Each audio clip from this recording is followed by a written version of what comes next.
I'm Dr. Rakesh Ojha. I am the head of the Department of Hematology and Stem Cell Transplant at International Oncology.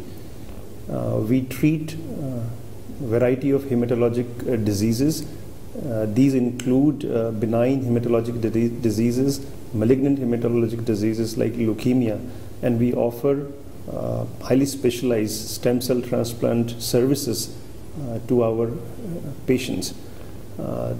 Some of the common diseases that we treat include anemia, thrombocytopenia of various etiologies. We treat malignant conditions like acute leukemia, multiple myeloma,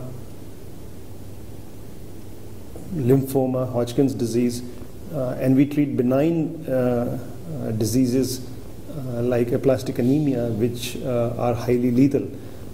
For a variety of diseases, we use chemotherapy to treat these diseases, but sometimes cure is not possible by use of chemotherapy alone. In such cases, patients are identified and selected for undergoing stem cell transplantation. Stem cell transplantation requires that an HLA matched sibling is available within the family. The donor has to be a sibling which must HLA match with the patient before transplantation can be done. In most circumstances, parents, first cousins, or anyone outside of the family cannot serve as a donor. So once a patient is identified and a donor is identified, transplantation can be a possibility to get rid of the disease. Before transplantation can happen, patients and the donor, they undergo a variety of testing to make sure that they are eligible for transplant, that the patient is reasonably fit to undergo high doses of chemotherapy required. We make sure that both the patient and the donor, they do not have any infectious diseases like hepatitis or HIV, because it can become a problem in severe immunocompromised state that happens post-transplant. So once a patient is identified, a donor is identified, and they undergo somewhat rigorous selection criteria, they are admitted to the hospital for close to a month. For about a week or so, they require high doses of chemotherapy to get rid of the leukemic process. This is referred to as ablative treatment.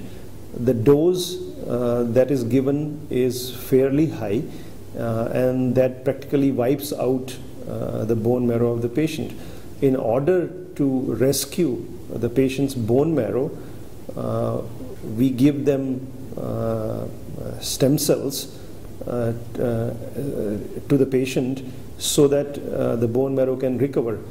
Now, the transplantation can be of autologous variety also, where we collect stem cells from the patient before they are admitted for transplantation. So that is referred to as autologous stem cell transplant. Allogenic stem cell transplant is basically transplant which is done when the donor is usually a sibling. In both cases, once a transplant is performed, it is required that the patient stays in the hospital for close to 3 to 4 weeks, because stem cells take close to 2 weeks to grow back. It takes about a week further for the blood elements to be formed by the bone marrow, and a week beyond that it is required to get free from transfusion requirements, free from infections before the patient is eventually discharged.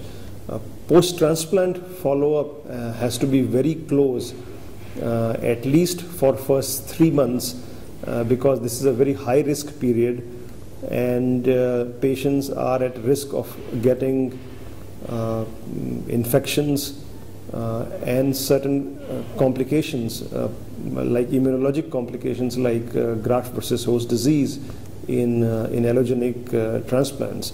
So even after a patient is successfully discharged from the hospital, close to 3 months post-transplant is a fairly high-risk period, requiring very close follow-up in the OPD, which is almost on a weekly basis.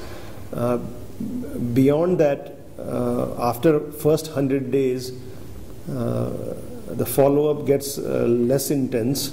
It can be usually every 2 weeks or so for up to 6 months before patient achieves stability, and then we reduce the follow-up to up to a monthly basis. Now, the follow-up required in allogenic transplantation is much more intense, but in autologous transplant, after 3 to 4 months or so, the degree of follow-up, the requirement of follow-up is much less intense than in allogenic transplants.